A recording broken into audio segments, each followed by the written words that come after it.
Innal hamdalillah nahmaduhu wa nasta'inuhu wa nastaghfiruh wa na'udzu billahi min shururi anfusina wa sayyiati a'malina. May yahdihillahu fala mudilla lahu wa may yudlil fala hadiya lahu. Asyhadu an la ilaha illallah wahdahu la syarika lahu wa asyhadu anna Muhammadan abduhu wa rasuluhu alladzi la nabiyya ba'dahu wa ba'd. Puji syukur teratur pada Allah Rabbul Ghafur. Alhamdulillah, hari keberapa ini Pak? Nah, bilih aya nutos 2 hiji gitu kan, naros. Masa pada dinten deui kana boboran Pak. Allah kaimutan eta nya. Walaupun kaimutan sih nya Pak ya. Allah masih anugerahkan kita nikmat luar biasa berupa usia, kesehatan, sehingga masih diberikan kesempatan untuk memperlihatkan eksistensi keimanan kita kepada Allah Subhanahu wa taala melalui wasilah optimalisasi ibadah di sisa waktu bulan Ramadan ini. Semoga segenap yang kita lakukan, qiyam kita di 19 hari kebelakang berkenan untuk diterima oleh Allah Subhanahu wa taala sebagai amalan sholihan mutaqabbala.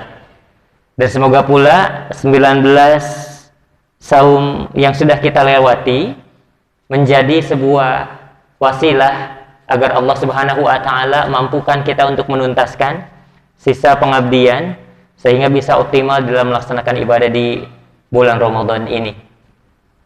Salawat serta salam semoga senantiasa tersampaikan, tercurah limpahkan kepada Nabi Muhammad sallallahu alaihi wasallam. Besok kita mulai masuk kepada 10 hari terakhir pada bulan Ramadan, Pak. Ada satu sisi perbedaan antara apa yang dilakukan di zaman Rasulullah SAW dengan apa yang sudah menjadi kebiasaan kita. Hampir di seluruh daerah di Indonesia, kalebet di Purwakarta.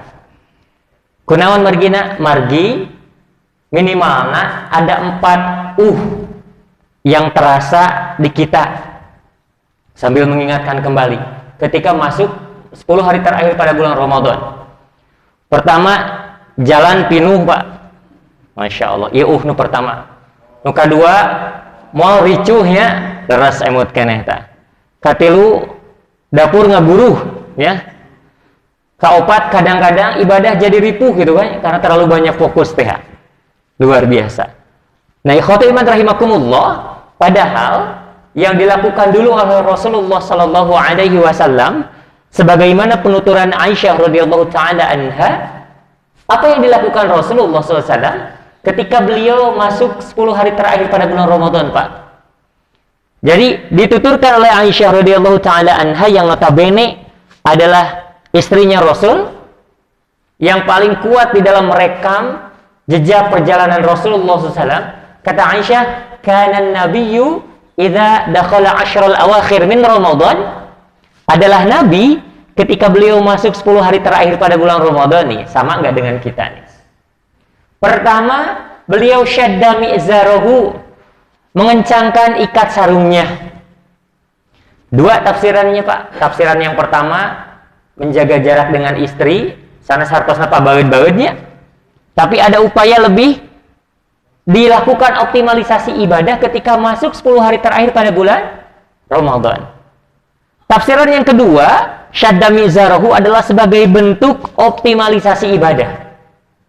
Apa yang terlewatkan di 10 hari pertama, anu copong di 10 hari kedua, bahkan tidak pernah dilakukan sama sekali, gaskeun di 10 hari terakhir, Pak. Makanya buat list. Sangat bijak kalau kita membuat list daftaran mana nih hal baik yang harusnya dilakukan. Ini 10 hari pertama, henteu 10 hari kedua, blas gitu we. Atau list daftaran apa hal baik yang masih kena belang betong dilaksanakan di 10 hari pertama, 10 hari kedua. Masuk 10 hari terakhir kata Rasulullah SAW, syadda mi'zarahu, beliau mengencangkan ikat sarungnya. Baik untuk hak amalan yang sifatnya wajib, amalan yang sifatnya sunnah, infak sodakohna, tilawahna sang segala rupina. Ini yang dilakukan oleh Rasulullah Sallallahu Alaihi Wasallam. Walaupun pasti Pak, di kita ketika masuk 10 hari terakhir, wah jantan nambih emutan teh ya. Budak ngarahuh can katingali diacuk lebaranan gitu kan ya, ningali toples masih kena kararosong gitu kan ya, dan yang lain sebagainya. Namun ikhwati iman rahimakumullah, di saat yang berbeda fokus optimalisasi tekenging dugika lawung Pak. Karena kata Aisyah radhiyallahu taala anha, idza kana an-nabiyyu adalah Nabi Muhammad sallallahu alaihi wasallam, idza dakhala asyrul awakhir min Ramadan, apabila beliau masuk 10 hari terakhir pada bulan Ramadan, pertama syaddami izarahu, beliau kencangkan ikat sarungnya Pak, ikat pinggangnya. Jadi luar biasa. Ya. Jadi luar biasa, dari mulai amalan-amalan yang sifatnya wajib, oh kamari seueur kakantun ieu gitu nya. Tilawah teh mung sakitu. Ternyata disadari oleh kita. Nah, ikhwatiman rahimakumullah, maka luar biasa, momentum 10 hari terakhir adalah momentum untuk mengganti apa yang tertinggal, menambah apa yang dirasa kurang di 10 hari pertama, di 10 hari kedua. Ini yang dituturkan oleh Rasulullah sallallahu alaihi wasallam. Ini luar biasa. Qiyamnya, siamnya. Ya, ngadeg kanggo salat tarawihna atanapi fokus optimalisasi siamna oge. Nanging saya tahu kuli ikhwatu iman rahimakumullah, bukan hanya terfokus terhadap kebaikan-kebaikan saja yang belum dilakukan kemudian dilakukan di 10 hari terakhir. Namun juga hal buruk apa yang masih terjadi di 10 hari pertama, 10 hari kedua yang bisa menjadi noda di dalam pelaksanaan ibadah siam kita, maka 10 hari terakhir jangan terulang lagi. Jangan terjadi. Ini yang dilakukan dulu oleh Rasulullah SAW ketika beliau memasuki 10 hari terakhir pada bulan Ramadan. Maka ada upaya untuk coba didata, diinventarisir, ya, berkaca. Itulah kenapa dulu Umar bin Khattab radhiyallahu taala anhu menyebutkan bahwa ketika seseorang banyak memuhasabah, menghisab dirinya, maka ia akan ringan hisabnya. Artinya apa? Banyak mengingat, banyak memperbaiki, kemudian sesudah diingat, diperbaiki, dilakukan perbaikan, maka akan sedikitnya ringan, berkurang hal-hal yang nanti akan ditanyakan oleh Allah Subhanahu wa taala melalui hisaban. Karena ada self corrected. Apa self corrected? Itu memperbaiki sendiri karena punya kepekaan. Nah, ikhwati iman rahimakumullah, fokusnya bukan terhadap kebaikan saja yang belum bisa dilakukan, namun di saat yang sama apa hal yang dirasa buruk, kurang bermanfaat, bahkan maksiat yang bisa jadi noda, noktah yang bisa mengurangi bahkan meleburkan pahala kebaikan siam kita di bulan Ramadan. Masya Allah. Ini yang dilakukan oleh Rasulullah SAW sesuai dengan penuturan Aisyah radhiyallahu taala anha bahwa idza dakhala asyrul awakhir min Ramadan, ketika beliau masuk 10 hari terakhir pada bulan Ramadan, syadda mi'zaruhu. Cobi ditaros kumaha cara sahurna, masih keneh fokus karena barang tuang hungkul, fokus ningali TV, belas hilap kamu seueur istighfar. Nah, upami kamari-kamari seperti itu masih kene aya waktu kamu memperbaiki, Pak. Jadi Masya Allah, momentum sahur teh termasuk ke dalam momentum yang sangat ditunggu oleh Rasulullah SAW.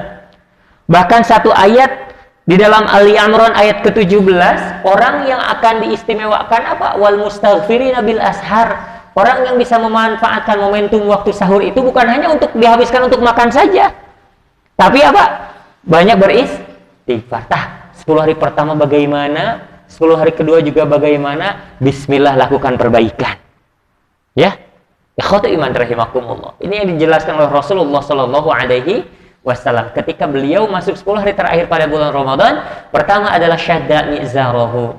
Ya, mengencangkan ikat pinggangnya, ikat sarungnya, ataupun merupakan bagian dari tanda adanya upaya optimalisasi ibadah, memanfaatkan momentum terakhir, ya, di bulan Ramadan tersebut dengan betul-betul menjadi lebih produktif untuk melakukan kebaikan-kebaikan. Hadirin ikhwati iman rahimakumullah, sangat bijak sepertinya ketika kita juga mengaplikasikan hal tersebut di dalam peri kehidupan kita, utamanya di dalam memanfaatkan momentum 10 hari terakhir pada bulan Ramadan.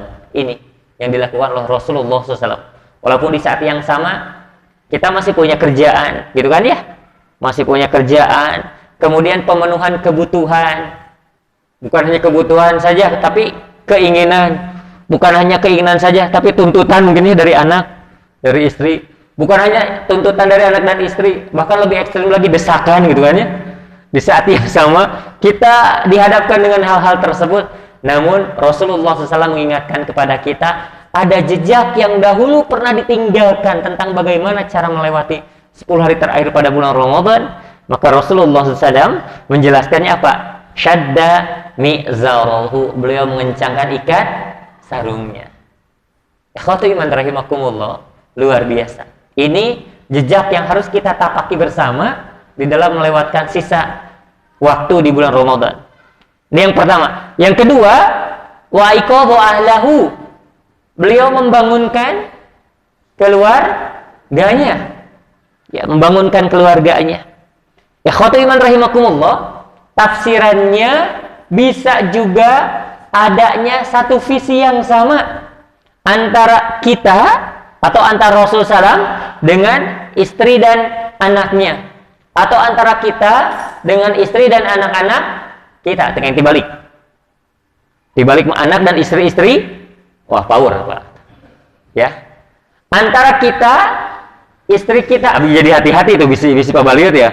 Antara kita, istri kita, anak-anak kita, adanya kesamaan jejak kekainduika urang mah asyik dina taat. Ternyata istri urang sadayana atau istri kita terlalu banyak fokus sehingga derap langkah untuk optimalisasi ibadah di 10 hari terakhir tidak sama. Atau beki dia beki loyo gitu kan. Ikhwatu iman rahimakumullah, terlalu banyak fokus sehingga wala'iyadu billah na'udzubillahi min dzalik. Nah makanya ikhwatu iman rahimakumullah, sadar atau tidak Pak Bu, ya, ternyata bulan Ramadan itu sambil masuk ke dalam materi, ya, membuat kita menjadi orang yang cerdas, Pak. Sebetulnya ketika Ramadan ini kita gunakan, optimalkan dengan baik, karakteristik cerdas sesuai syariat, bukan cerdas menurut versi konvensional ya. Di orang mau pembayar syariah kalau itu sesuai konvensional. Cerdas di dalam urusan kognitif naon, Pak? Upami ditaros tiasa ngajawab di pasien pertanyaan seueur betulna gitu kan ya, banyak skillnya, banyak kemampuannya, itu cerdas di dalam hal kognitif. Cerdas di dalam hal sosial, pintar bergaul. Ternyata ada ya pemaknaan atau indikator cerdas dalam urusan beragama, Pak. Apa itu? Dijelaskan dalam, minimalnya ada 4 tanda. 2 dijelaskan di dalam hadis riwayat yang sahih. Kemudian 2 berikutnya diriwayatkan dalam hadis yang hasan. Ikhwatu iman rahimakumullah.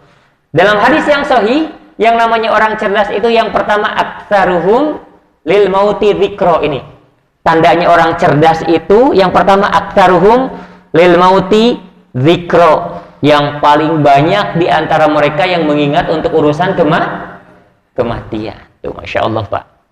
Dan ini salah satunya terasa akan muncul ke permukaan sebetulnya kalau saum atau ibadah siam kita betul-betul kita maknai luar biasa Pak. Kita akan dipaksa, ditarik untuk memikirkan urusan kematian Pak. Ketika melaksanakan, apalagi ketika dihadapkan di masa pandemi ini. Ningali kasus India dugi ka ratusan ribu kasus terkonfirmasi positif tiap hari. Ningali di konteks masyarakat orang, tatanggi orang, walaupun bukan karena COVID dan yang lain sebagainya. Sehingga hidupnya kita atau masih hidupnya kita di bulan ini merupakan bentuk syukur yang tidak terhingga, Pak. Anugerah yang tidak bisa diungkapkan dengan kata-kata, cik bahasa barudak ai namanya.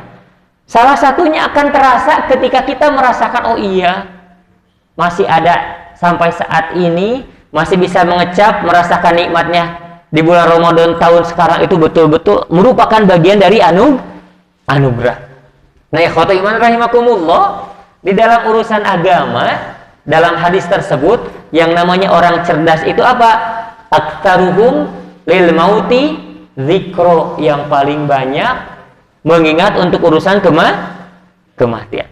Sok sanaos atau walaupun kita teh sedang berada di puncak kejayaan gitu kan ya, intinya serba senang, serba bahagia gitu kan, semuanya kebutuhan terpenuhi, berbeda dari tahun-tahun yang sebelumnya atau waktu-waktu yang sebelumnya. Tapi ada satu sisi di dalam hatinya untuk mengingat untuk urusan kematian. Cerdas, kata Rasulullah SAW. Ya, cerdas. Dan hal ini ternyata kalau kita betul-betul mengambil inti sari dari ibadah siam kita, tanda yang pertama ini akan terasa. Coba cek di dalam Al-Quran surat Al-Ma'arij. Innahum yarawnahu ba'ida. Kemudian wa narahu qariba. Yauma takunu as-sama'u kalmuhal wa takunu al-jibalu kal'in wa la yas'alu hamimun hamima yubasarunahu yawadul mujrimuna law yaftadi min adzabi yaumi idzin, bukan yauma idzin. Di sana adalah yaumi idzin. Kata Allah, innahum yarawnahu ba'ida. Orang yang tidak percaya kepada Allah, ingkar, kafir, yarawnahu akan memandang urusan kematian itu ba'idan, jauh, batur eta mah urang memual gitu kan ya. Jang gering, urang sehat jag-jag belejag. Menganggapnya urusan kematian itu adalah hal yang tidak akan dialami oleh dirinya. Nah, sehingga wajar Pak, kalau kata Rasulullah SAW di dalam hadis tersebut, orang yang cerdas itu salah satunya terngiang mengingat untuk urusan kematian. Karena ternyata tolok ukur keimanan kita salah satunya bagaimana cara menyikapi urusan kematian. Coba firman Allah tadi di dalam Al-Ma'arij, innahum, sesungguhnya mereka orang-orang kafir, orang-orang yang ingkar kepada Allah, yarawnahu, akan memandang urusan kematian tersebut ba'ida, jauh, eta mah batur urang mah moal. Jang susah ungkul urang mah kerjaya, contohna tegeunya. Wala'iyatubillah. Itu mah orang lain yang akan mengalaminya, saya mah enggak. Nu dareukeut mah eta hungkul urang mah masih kene jauh. Nah, ikhwata iman rahimakumullah. Kata Allah apa? Wa narahu qaribah. Sebetulnya orang yang baik itu atau orang yang iman itu akan memandang urusan kematian itu qariba, dekat. Kenapa dekat? Karena kapanpun pasti akan dialami. Hal yang akan nu bakal kasampul, nu bakal kasorang teh, walaupun entah kapan-kapannya, masih lama kene, itu teh hakikatnya dekat. Wa narahu qariba. Itulah kenapa Rasulullah Shallallahu Alaihi Wasallam mengindikasikan generasi yang baik, generasi yang remaja yang baik itu salah satunya terasa ketika mereka punya fokus khusyuk yang seolah-olah tidak terjamah dan jarang dijamah oleh anak-anak seusianya. Apa? Mempersiapkan untuk urusan kematian. Yang pertama adalah mengingat kematian terlebih dahulu. Masya Allah. Ya, dulu kan ada percakapan antara seorang ulama masyhur dengan muridnya ketika ditanya apa hal yang dekat, apa hal yang jauh gitu kan ya. Hal yang jauh banyak yang menjawab atau menyebutkan benda-benda atau keadaan-keadaan yang jauh, planet dan yang lain sebagainya disebutkan. Ternyata kata sang guru yang masyhur tersebut menyebutkan hal yang jauh dan tidak akan kembali adalah waktu yang walaupun baru 1 detik terlewati dan itu tidak akan terulang kembali. Kemudian ketika sang guru masyhur tersebut bertanya kepada muridnya apa hal yang dekat, kemudian sang murid tersebut menjawab hal-hal atau benda-benda yang dekat dengan dirinya. Ternyata itu bukan itu yang dimaksud. Tapi yang dimaksud adalah apa? Al-maut, yakni kematian. Karena kapanpun, seenggan apapun kita, yang namanya kematian itu bakal dialami. Walaupun kata Rasulullah SAW apa Pak? Inna a'mara ummati baina sittina aw sab'in. Sesungguhnya umur umatku itu antara 60 sampai 70 tahun. Bukan berarti nu masih keneh 30-an. Anu baru jelita atau jelita Pak? Jelang 50 tahun, ya? Atau anu tos lolita, apa lolita? Lolos 50 tahun, Masya Allah ta'ala. Ikhwati iman rahimakumullah. Karena apa? Karakteristik kematian itu baghtatan. Apa baghtatan? Tiba-tiba. Nah, generasi baik, generasi luar biasa, Salah satunya terbentuk, terasah dari implementasi atau penyerapan hikmah pelaksanaan ibadah siang, membentuk karakter yang selalu ingat untuk urusan kematian. Ini ikhwatu iman rahimakumullah, hati-hati ya, jangan sampai maut mebatur urang memual gitunya, innahum yarawnahu ba'ida. Karakteristik imannya seseorang salah satunya bagaimana ketika ia dihadapkan terhadap urusan kematian. Hadirin ikhwatu iman rahimakumullah, bahkan dulu saya pernah menjelaskan seseorang yang namanya Thauban ya, Maula Rasulullah. Apa Maula? Ya, Maula itu caket pisan hubungan emosional dengan Rasulullah Shallallahu Alaihi Wasallam. Saking cinta anak ka Rasul, dugi ka upami lami tependak teh asa kasiksa. Bukan berarti kelainan orientasi seksual, Pak, tapi menandakan bagaimana cintanya terhadap Rasulullah Shallallahu Alaihi Wasallam. Sampai-sampai ketika berjauhan, emut tetiasa kulem. Kemudian ketika bertemu atau lama tidak bertemu, ternyata terjadi perubahan fisik dari sosok Thauban radhiyallahu taala anhu tersebut. Pas ditaros kunaon bahan mencek urang banyak. Kena ada apa dengan engkau wahai Thauban? Ternyata Masya Allah tersiksa dengan hal-hal yang nanti akan sudah terpikirkan selama ini. Upami teh mah abdi uwi atanapi abdi pupus ti payun, anjeun masih kene jumeneng teu tiasa nepangan anjeun wahai Rasul katanya. Atau kemudian ketika engkau wafat duluan sementara saya masih hidup, saya tidak bisa menemui engkau. Ketika engkau meninggal wafat, saya pun meninggal, kata Thauban. Kemudian engkau di surga, saya entah tahu bagaimana katanya. Kemudian kalaupun sama-sama di surga, kata Thauban, antara surga dan engkau mungkin akan berbeda dengan surga yang saya tempati teras-teras lagi. Emut kana urusan eta. Ikhwatu iman rahimakumullah. Inilah gambaran untuk orang-orang yang betul-betul punya objek, punya fokus yang terasa, yang sudah difokuskan, ditujukan. Dan inilah ternyata salah satu hal, sadar atau tidak, yang merupakan bagian dari hikmah diwajibkannya ibadah siang kepada kita. Sudah sejauh mana kita menjadi generasi yang cerdas, ya, sudah menjadi generasi yang cerdas.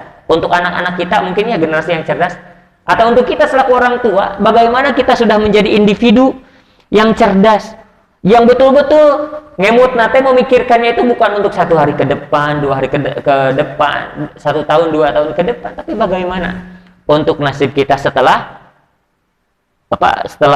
melewati fase hari ini untuk di kemudian hari. Karena kata Rasulullah SAW, al-kayyisu, orang yang cerdas itu yang pertama adalah aktsaruhum lil mauti dzikra.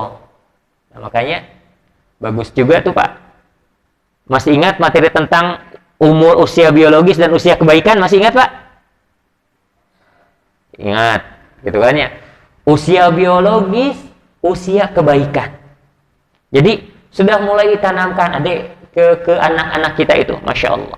Bagaimana harapan-harapan kita selaku orang tua agar anak kita bisa memperpanjang usia kebaikan kita selaku orang tuanya. Harapan. Alhamdulillah kamari di Al-Hikmah ningali hari pertama sanlat hujan ngegebret di motor abi ka keum, Masya Allah. Dipayun ka keum tuh, Masya Allah. Wih, luar biasa meriah aya duit ka 100. Ikhwatu iman rahimakumullah. Ini salah satu bentuk pengkondisian atau arahan. Sok numawi salah satu komponen yang tidak bisa dilepaskan di dalam proses mendidik apa Pak?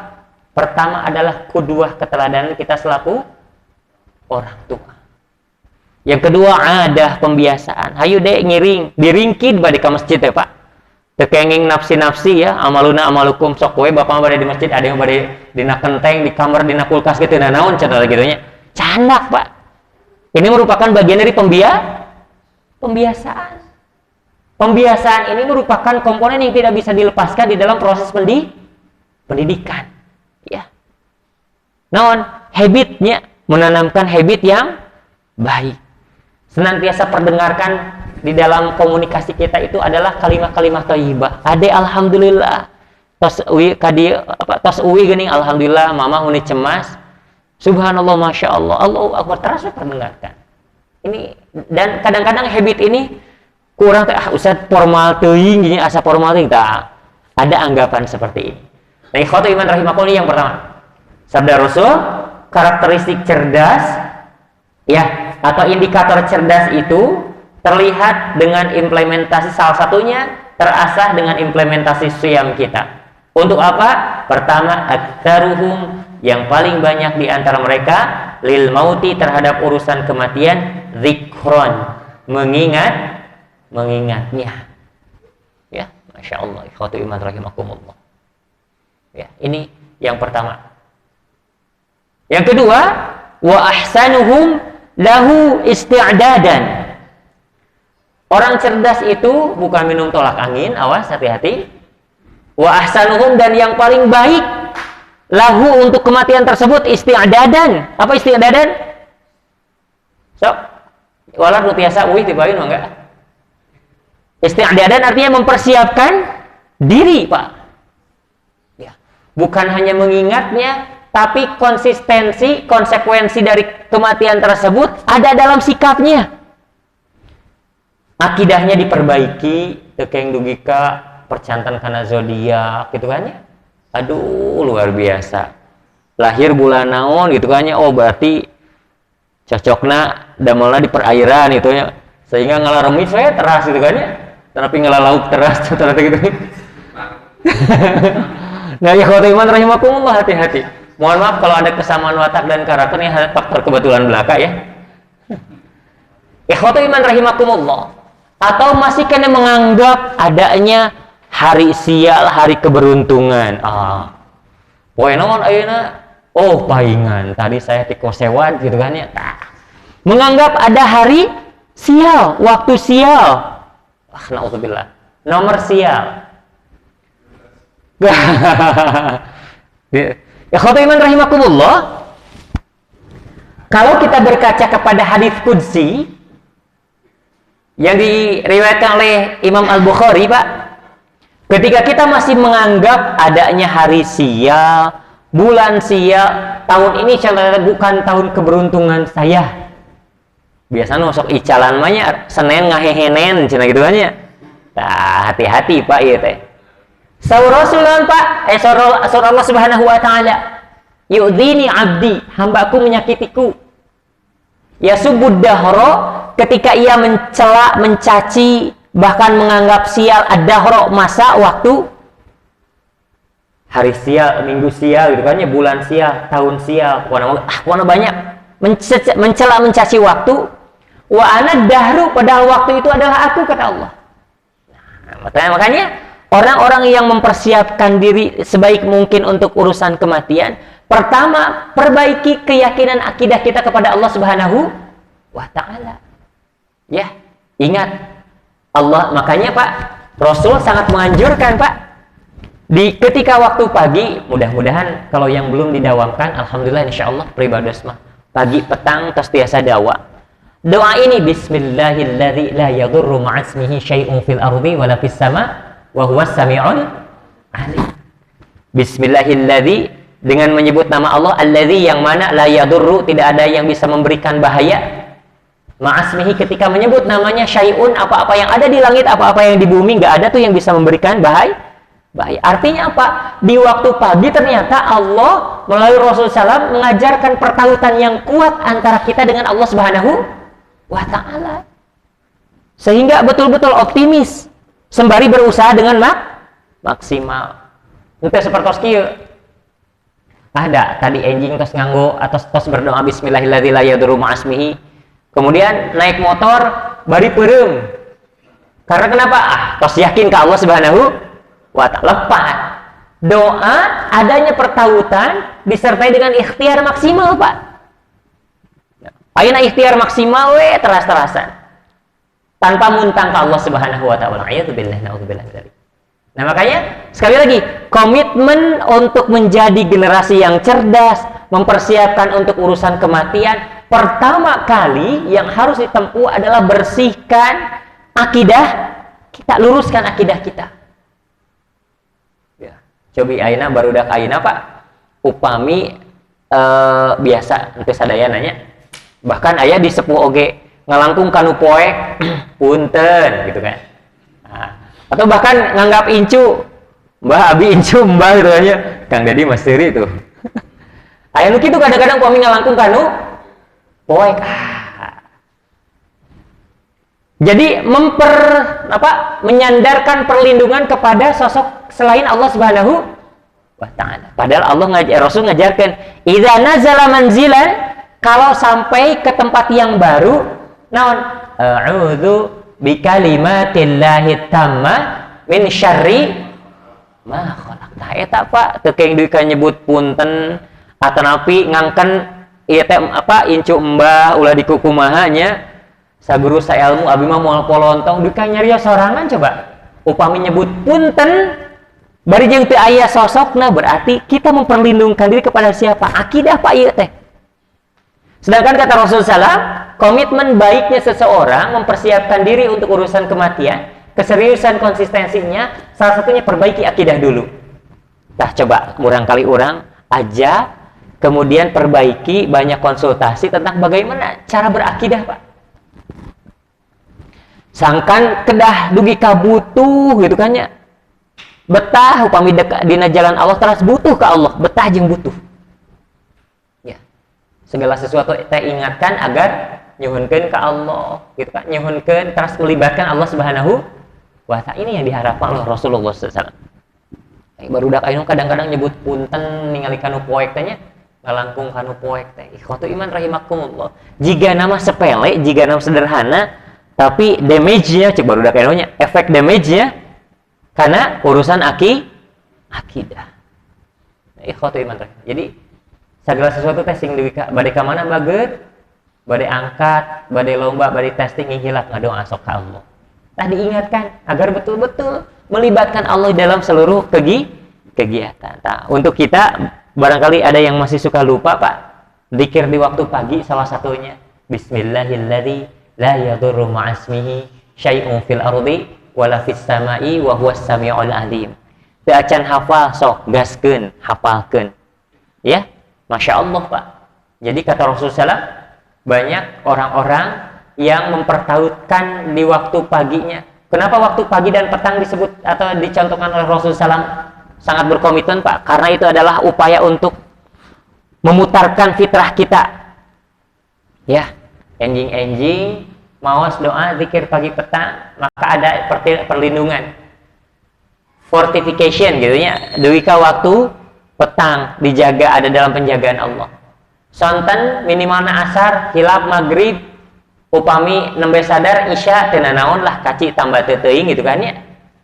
Maos doa deui, maka akan ada penjagaan sampai waktu pagi kembali tuh, Masya Allah. Makanya dalam Al-Quran banyak lafadznya Pak.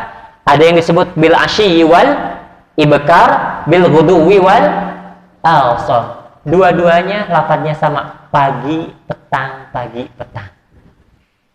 Itu Masya Allah. Makanya paling raos zikir pagi petang itu antara azan dan iqamat di waktu subuh Pak. Raos cobi nitipkeun diri orang ke Allah Subhanahu wa ta'ala. Karena ternyata komitmen untuk meluruskan akidah ada ketika kita menyadari sepenuhnya liuk usik malik urang teh estuning kedah nyuhunkeun perlindungan ke Allah Subhanahu wa ta'ala. Di sanes channel nasionalnya jadi kedah ngosab title mungkin lah paparlin nya. Terang nanu ngaksesna orang Purwakarta unggulnya. Paparlin nasional untuk asal. Kedah ngosab title lah. Jadi ikhwatu iman rahimakumullah. Itu komitmen dalam urusan akidah. Yang kedua, isti'adadan atau mempersiapkan diri dalam urusan kematian itu komitmen konsistensinya bukan hanya memperbaiki meluruskan akidah, yang kedua memperbaiki urusan ibadah. Hayu belajar deui tata cara toharoh Pak, tata cara bersuci. Bapak Ibu, sadar atau tidak, kadang cara ibadah kita berdasarkan pengalaman dan pengamatan sedari kecil Pak. Diakui ataupun tidak, cara ibadah kita dari mulai toharoh, bersuci, nah wudu natea, tayamum nate atau napi guslul janabah, mandi junub atau napi adus teh itu berdasarkan pengalaman dialami atau napi pengamatan ningali batur gitu kan. Jarang kita ya mereferensikan kembali kepada ya. Nah itu khotibah. Nah, salah satunya komitmen untuk mempersiapkan diri urusan kematian, yuk perbaiki ibadah kita. Dalam urusan sholat itu diajar sholat nuleres sama kang budak TK, budak SD ngumpul, Pak. Sampai bagaimana ketika takbiratul ihram.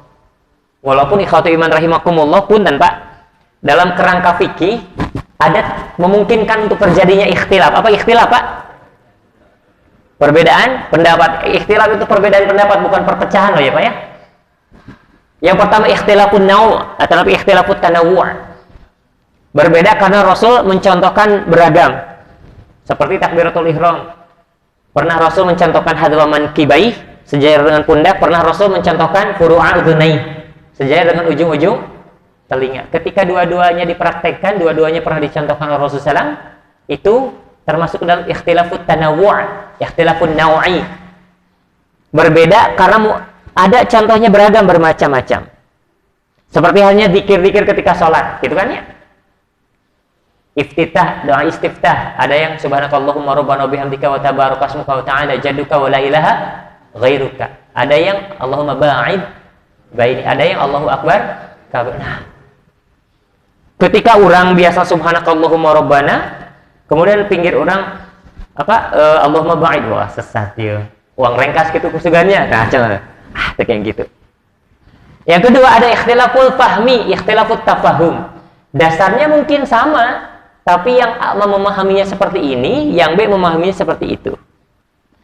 Ada yang menyebutnya ikhtilafut tafahumi, ada yang menyebutnya ikhtilaful fahmi.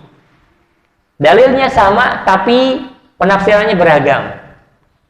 Yang tidak boleh itu yang ketiga, ikhtilafut tadad. Ketika ruku harus nama megang lutut, ya, iya mah lutut nu kenca, pandangan kenca megang lutut, pandangan katuh ngagolek cenah gitu nya. Atau tapi malah pandangan katuhuna karena tumit gitu kan. Ketika ditanya kenapa rukunya seperti itu, wajar, beda pendapat dong gitu kan ya. Nah, pendapat seperti ini yang tidak boleh karena menyalahi dalil. Sujud harusnya beberapa saja anggota sujud yang nempel, iya mah ngadapang cenah gitu nya. Sujud nanti. Ketika ditanya kenapa sujud seperti itu, wajar. Fikih memungkinkan berbeda pendapat atau ikhtilaf. Tapi ini ikhtilaf yang menyalahi. Ikhwatu iman rahimakum. Makanya komitmen mempersiapkan diri untuk urusan kematian, salah satunya ada lahir ketika kita memperbaiki untuk urusan ibadah kita. Nah, yang ketiga wa ahsanuhum lahu isti'dadan itu bagaimana komitmen memperbaiki atau menyiapkan diri untuk urusan kematian itu yang ketiga, ketika kita memperbaiki akhlak kita. Karena banyak hal-hal yang memungkinkan untuk bergugurannya kebaikan-kebaikan kita atau ibadah-ibadah kita gara-gara kita tidak menjaga akhlak kita. Tetiasa ngajagi lisan, seueur anu kasindir, seueur anu teu raos itu banyak. Tetiasa ngajagi sikap. Bahkan banyak hak orang lain yang terambil. Waliyadzubillah. Itu adalah urusan akhlak yang notabene banyak sekali kesempatan atau napi potensi untuk bisa mengaburkan pahala-pahala yang sudah kita lakukan. Nah, makanya Masya Allah. Jadi ibadah siam kita ternyata memicu kita, kalau kita peka, itu salah satu hikmahnya membuat kita menjadi orang yang cerdas, ditandai dengan apa? Wa ahsanuhum lahu isti'dadan. Yang paling baik, yang paling berkomitmen, konsisten untuk mempersiapkan urusan kematian. Dan siam di bulan Ramadan, Masya Allah. Coba Pak, saya pernah menjelaskan bahwa di bulan Ramadan menjanjikan peningkatan atau pelipat gandaan ibadah dalam hal kualitas dan kuantitas. Kualitas tilawah orang di bulan Ramadan nilainya berbeda. Sedekah orang di bulan Ramadan dengan di luar Ramadan nilainya berbeda. Apapun kebaikannya nilainya berbeda ketika dilaksanakan di bulan Ramadan. Itu dari segi kualitas bobotna. Dari segi kuantitas nominal jumlahnya sama Pak. Berbeda juga dilipat gandakan. upami paparlin di luar Ramadan subuh mengaji ngalebatkeun artos kana kenceleng di luar Ramadan berarti pahalana infak hungkul. Tapi ketika masuk di bulan Ramadan nya nuju infak nya nuju saum tah eta. Tilawah di luar Ramadan pahalana tilawah hungkul nalika dilebetkan bulan Ramadan nya nuju tilawah nya nuju saum. Makanya dijanjikan peningkatan pelipat gandaan kebaikan bukan hanya dalam urusan kualitas tapi dalam urusan kuantitas. Double-double lah munsawur bahasa Jerman namanya. Nah, taklim kita sekarang di luar Ramadan mah ya nuju subuh mengaji, nuju ahad mengaji kan ya hungkul. Tapi ketika di bulan Ramadan mah nya bapak nuju ngaos, di saat yang sama bapak oge nuju sahur. Jadi terjadi pelipat gandaan pahala dalam urusan kuantitas. Nah, makanya Masya Allah, ikhwatu iman rahimakumullah. Inilah apa yang saya sampaikan, bahwa ternyata salah satu mempersiapkan diri untuk punya generasi yang baik ketika anak kita diarahkan, dibimbing, kemudian diberikan arahan untuk bisa total maksimal, optimal di dalam melaksanakan ibadah siam di bulan Ramadan. Semoga hal ini atau salah satu hikmahnya bisa kita dapatkan. Akhirnya kita dan anak-anak kita, generasi-generasi kita beres Ramadan terlahir sebagai generasi yang baru, yang lebih dekat dengan Allah Subhanahu wa taala, yang sesuai dengan harapan Allah Subhanahu wa taala. Ikhwatu iman rahimakumullah, rupanya kajian pagi ini dicukupkan sampai ini saja. Kita bermohon kebaikan dari Allah Subhanahu wa taala atas kumpulan yang kita laksanakan hari ini. Kita tutup dengan Rabbana taqabbal minna sama-sama. Rabbana taqabbal minna. Subhanakallahumma rabbana wa bihamdika asyhadu an la ilaha illa anta astaghfiruka wa atubu ilaik. Assalamualaikum warahmatullahi wabarakatuh.